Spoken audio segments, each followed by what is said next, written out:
Hi friends, welcome to Kanti Samayal. இன்னைக்கு நம்ம சேனல்ல என்ன வீடியோ பார்க்க போறோம்னா தேங்காய் பால் சாதம் எப்படி செய்யறதுங்க பார்க்க போறோம். வாங்க இது எப்படி செய்யலாம்னு வீடியோல போய் பார்த்தறலாம். தேங்காய் பால் சாதம் செய்யிறதுக்கு ஒரு 2 ஸ்பூன் நல்லெண்ணெய் சேர்க்கறேங்க. எண்ணெய் நல்லா காஞ்சிருச்சு. காஞ்ச உடனே பிரியாணி இலை,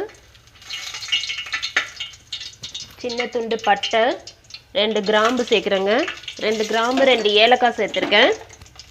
1/2 ஸ்பூன் ஜீரகம் சேர்த்துக்கலாம்.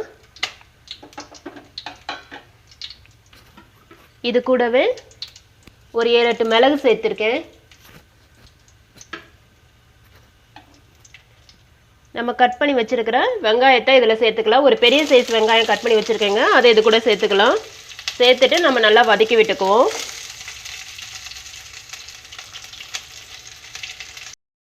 வெங்காயம் கொஞ்சம் பாதியளவு வதங்கிருச்சுங்க. இப்போ நம்ம காரத்துக்கு ஒரு 3 பச்சை மிளகாய் சேர்த்துருக்கேன்.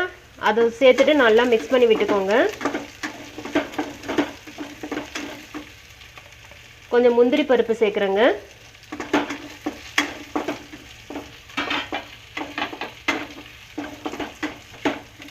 ஒரு கேரட்டை கட் பண்ணி வச்சுருக்கேன், அதையும் இது கூட சேர்த்துக்கலாம். பச்சை பட்டாணி இருந்தால் கூட சேர்த்துக்கோங்க. கேரட் ஒரு பாதி அளவு வதங்கட்டும்.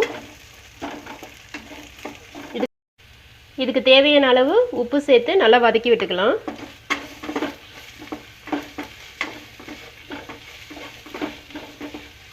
இது கூட 1/2 ஸ்பூன் இஞ்சி பூண்டு பேஸ்ட்டு சேர்த்துக்கலாம். சேர்த்துட்டு எண்ணெயிலே நல்லா வதக்கி விட்டுக்கலாம்.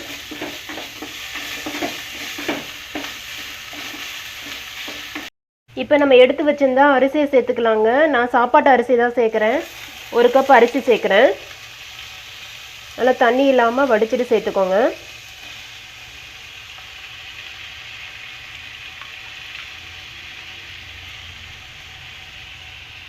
சேர்த்துட்டு நல்லா மிக்ஸ் பண்ணி விட்டுக்கோங்க.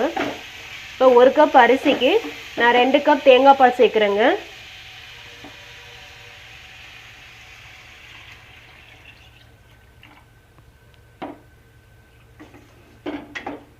நல்லா மிக்ஸ் பண்ணி விட்டுட்டு இதுக்கு தேவையான அளவு உப்பு சேர்த்து நம்ம மூடி போட்டு வேக வச்சுக்குவோம்.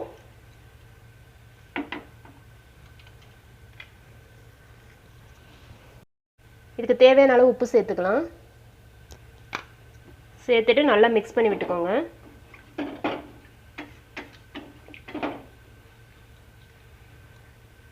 சூப்பராக தேங்காய் பால் சாதம் ரெடி ஆயிடுச்சுங்க. நம்ம மூடி போட்டு வேக வச்சுருந்தோம். இடையில நான் கிளறி விட்டுக்கிட்டே இருந்தேன். சூப்பராக நமக்கு ரெடி ஆயிடுச்சு. இப்போது இது மேலே ஒரு குட்டி சைஸ் தக்காளியை கட் பண்ணி வச்சுருக்கேன், அது இது மேலே சேர்த்துக்கலாம். சேர்த்துட்டு கொஞ்சமாக கொத்தமல்லி இலை தூவிக்கலாம். கொஞ்சமாக புதினா தூவிட்டு 1 ஸ்பூன் மட்டும் நெய் சேர்த்துட்டு ஒரு 5 மினிட்ஸ் அப்படியே மூடி வச்சுக்கலாங்க. 1 ஸ்பூன் மட்டும் நெய் சேர்த்துக்கோங்க. லாஸ்ட்டாக நெய் சேர்க்கும் போது அதோடய ஃப்ளேவர் செம்மையாக இருக்குங்க. 1 ஸ்பூன் நெய் சேர்த்துட்டு நல்லா மிக்ஸ் பண்ணி விட்டுட்டு அப்படியே ஒரு 5 மினிட்ஸ் அப்படியே இருக்கட்டுங்க. அதுக்கப்புறம் நம்ம ஓப்பன் பண்ணி பார்க்கலாம். நமக்கு சூப்பரான தேங்காய் பால் சாதம் ரெடி ஆயிடுச்சுங்க. இந்த வீடியோ பார்த்து நீங்களும் உங்கள் வீட்டில் ட்ரை பண்ணி பாருங்கள். இந்த வீடியோ உங்களுக்கு பிடிச்சிருந்துச்சுன்னா லைக் பண்ணுங்கள், ஷேர் பண்ணுங்கள், கமெண்ட் பண்ணுங்கள். கண்டிப்பாக சப்ஸ்கிரைப் பண்ணுங்கள். பக்கத்தில் இருக்கிற பெல் ஐக்கானை கிளிக் பண்ணி ஆல் பட்டனை ப்ரெஸ் பண்ணி வச்சுக்கோங்க. அப்போ தான் நாங்கள் போகிற ஒவ்வொரு வீடியோ உங்களுக்கு நோட்டிஃபிகேஷனாக வரும். எங்களுக்கு சப்போர்ட் பண்ணுங்கள். இன்னொரு வீடியோவில் பார்க்கலாம். பாய்.